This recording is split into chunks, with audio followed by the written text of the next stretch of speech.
We prepared an invoice for our grantor and included services for 2 different months. Is that okay? No, it's not okay. Super glad that you asked. That is not okay. And here's why. In accrual basis accounting, which I recommend 99,000 times out of 99,001. In accrual basis accounting, income is recorded in the month earned, and expenses are recorded in the month incurred. An invoice, which I'm going to take here as, we prepared an invoice for our grantor. An invoice records income.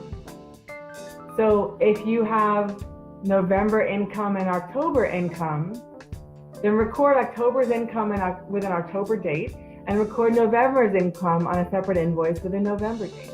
You can send in 2 invoices to your grantor. Or perhaps your grantor has a separate invoicing system and your accounting system is your accounting system, but you have to go online or use a specialty system to invoice your grantor. That you can put on one invoice if you feel like it.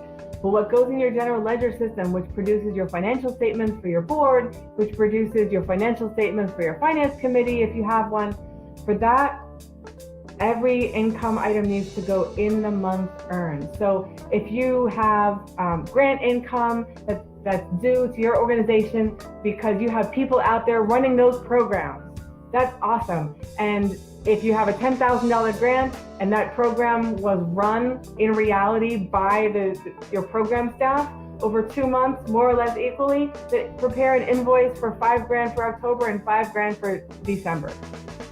That way you'll be recognizing income in the correct month. You'll be able to, and why? What becomes available to you? You might say, hey, but we get to the end of the year and who cares? Like nobody's looking at October versus November. I get that. Until somebody wants to run a monthly income statement and look at trends.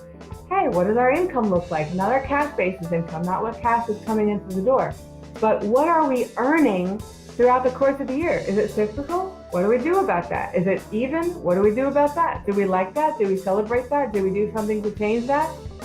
If the information doesn't reflect the reality of services being provided, you'll never know. Or worse off, someone's going to make a decision for action based off of incorrect information.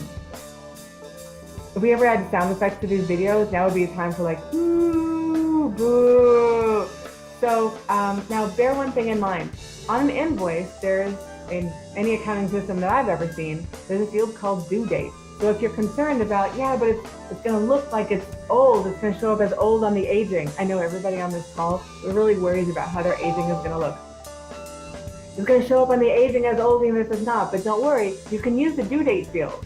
It's still due, let's say I'm making up December 15th, even if it was for services rendered in November, and services rendered, a separate invoice for services rendered in October. That's the due date, that's fine, and you can age from the due date. And if you're not sure how to do that in your accounting system, just send me a private message or we'll set up a quick screen share and video call and I'll show you how to do that.